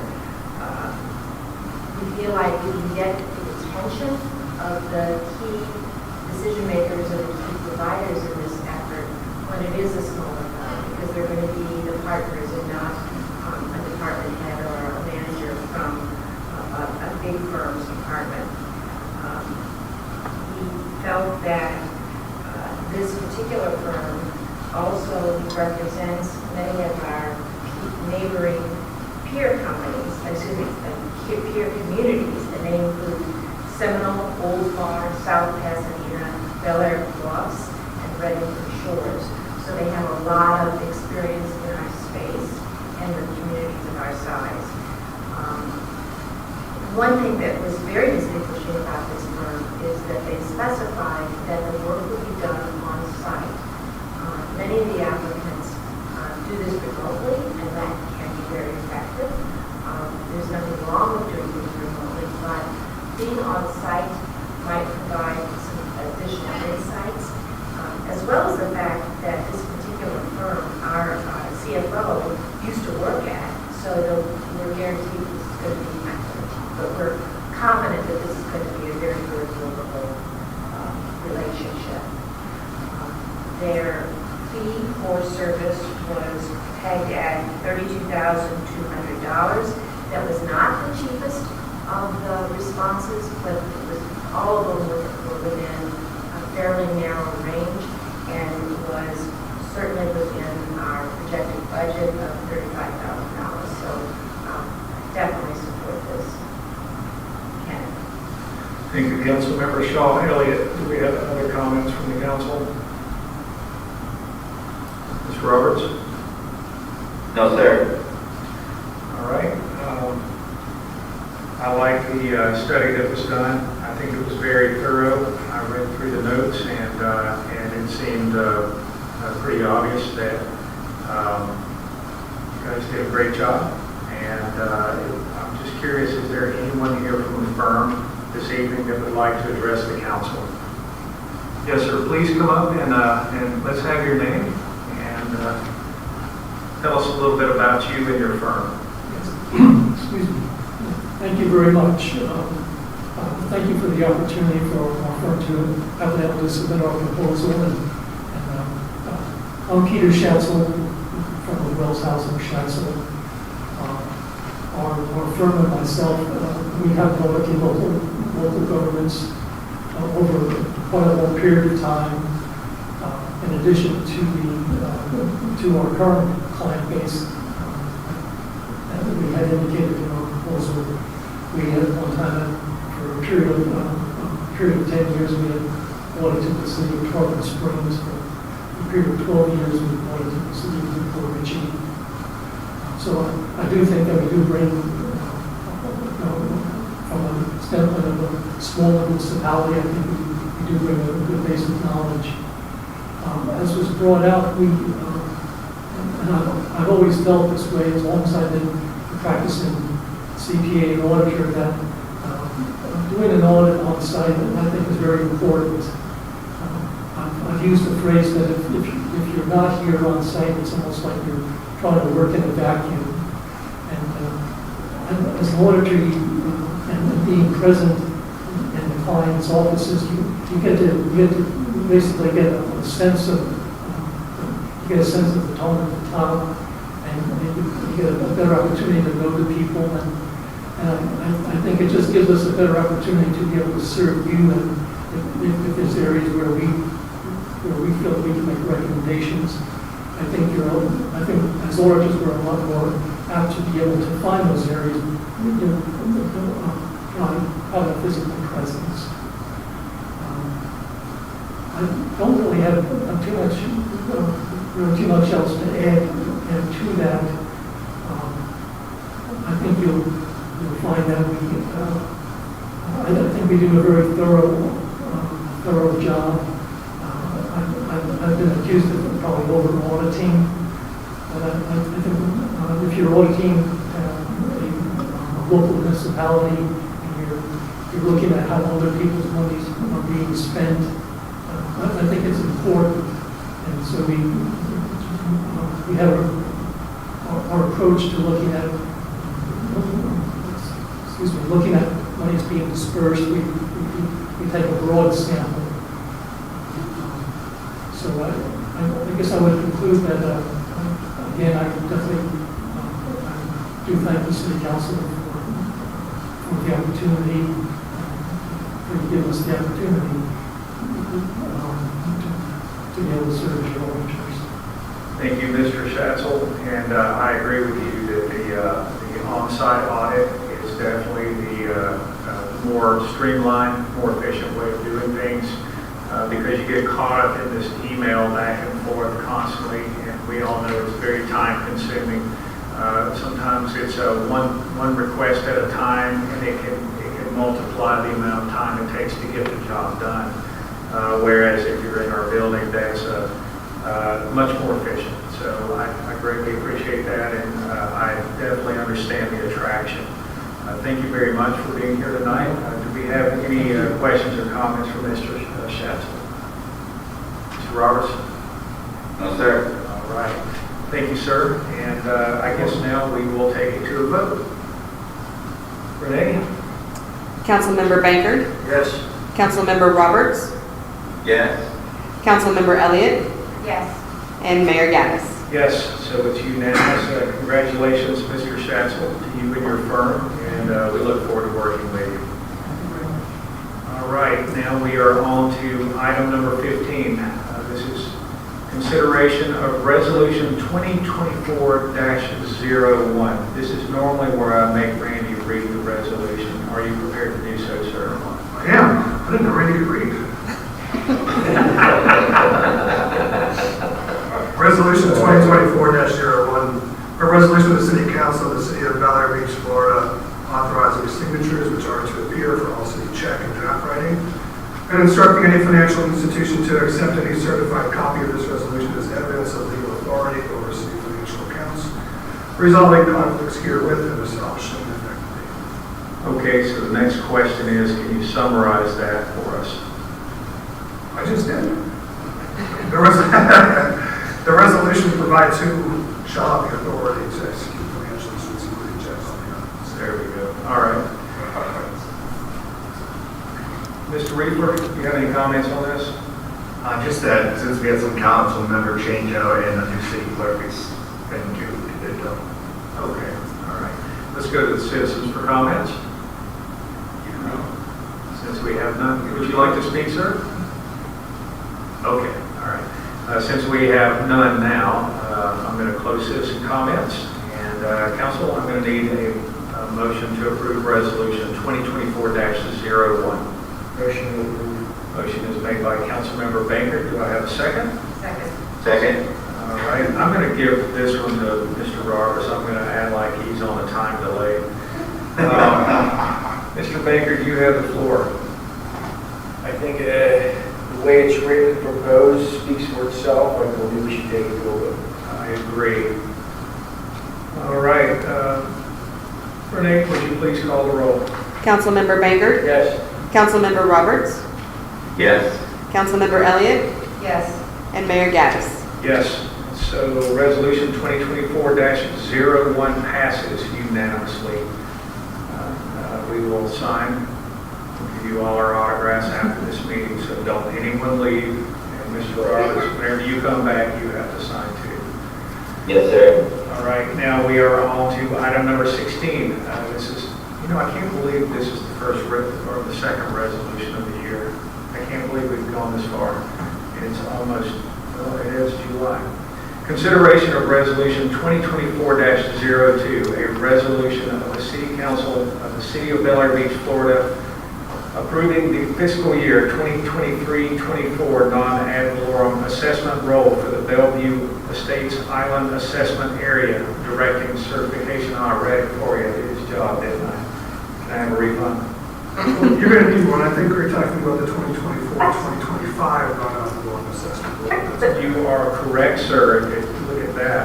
Okay, so there was a typo there. Would you like to read the resolution correctly? I would be pleased and honored to do that. Resolution 2024-02, a resolution of the City Council of Bel Air Beach, Florida, approving the fiscal year 2024-25 non-ad valorem assessment rule for the Bellevue Estates Island Assessment Area, directing certification of the assessment rule to the Pinellas County Tax Collector, and providing for an effective date. Why, sir, are we doing this? You are doing this in compliance with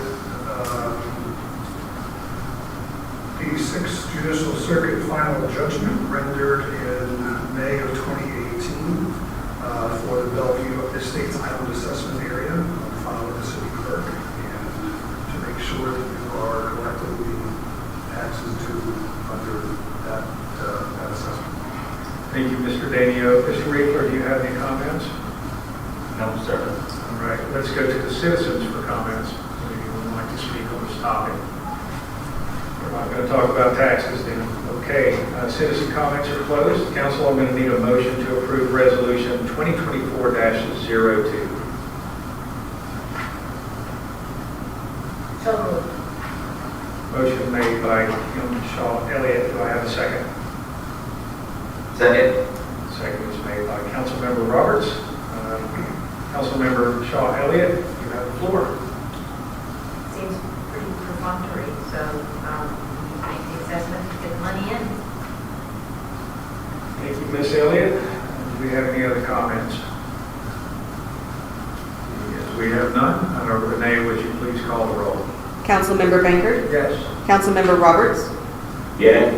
Councilmember Elliott? Yes. And Mayor Gaddis? Yes. So resolution 2024-02 passes unanimously. Now we move on to item number 17, which is unfinished business. Do we have any unfinished business? Mr. Roberts? No, sir. All right, let's move on to item number 18, which is council comments. I'm going to begin tonight with Councilmember Shaw Elliott. I don't have any news items to report, but I do wish everybody a very happy 4th of July and the full recognition of the liberties that we have here and our hopefully continued fair administration of justice. Thank you, Ms. Elliott. Next up is Councilmember Baker.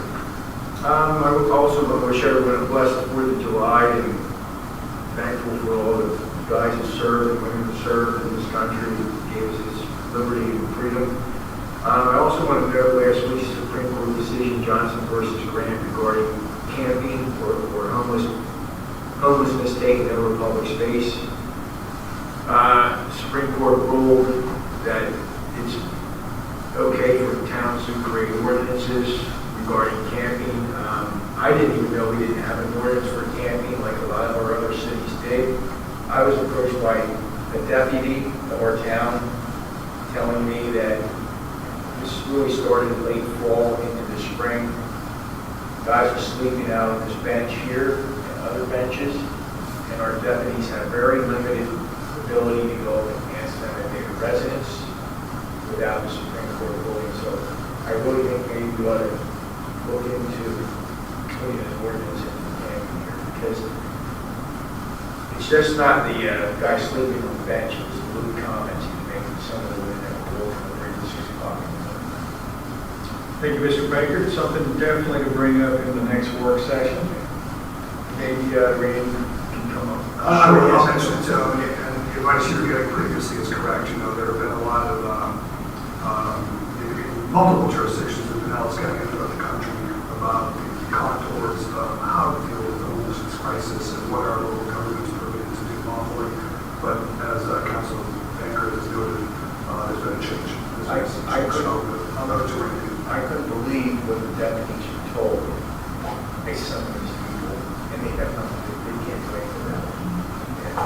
But this will help. Yeah, and the Florida courts have been quite hostile to attempts to quote outlaw homelessness like that. So this has shifted the landscape a little bit. I'm interested in training myself. Thanks. Thank you. All right, now we are up to Councilmember Roberts. Thank you, Mr. Mayor. First of all, I'd like to thank all the work Committee. I think that most of us remember she had almost just been barely sworn in when we voted to have her represent our council. And she did it beautifully, and I just want to thank her for all the good work she did there. Also, the welcome.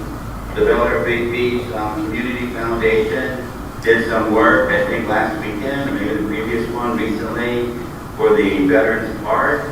And I want to thank all the people that were out there making that happen. We had a great turnout for Home Depot, so they were very helpful, and they supplied a lot of the materials as well as labor. I know Kyle was out there with some of his staff, so thank you for everybody that helped with that. We always want to do everything we possibly can to support our veterans, so thank you. And again, like the other two council members just said, have a wonderful, fun 4th of July, and be safe. Thank you, Mr. Roberts. I'd also like to thank you for being at the Community Foundation event. It's looking nice out there, and I can't wait to see the final outcome. I'd like to wish everyone a safe and happy 4th of July. However, please remember that fireworks are not allowed on the beach, nor are they allowed to be detonated over the beach. You know they're going to happen, but let's not be those people. Also, I'd like to ask everyone to be mindful of your neighbors, their pets, and their property as you celebrate our independence. Thanks for coming out tonight. Everyone have a great week. Do I have a motion to adjourn? Motion to adjourn. Motion is made, as usual, by Frank Baker. And do I have a second? Second. Second by Kim Shaw Elliott. All in favor? Aye? Aye. Any opposed? All right, good night, everyone. Good night. Don't forget to hang out and sign your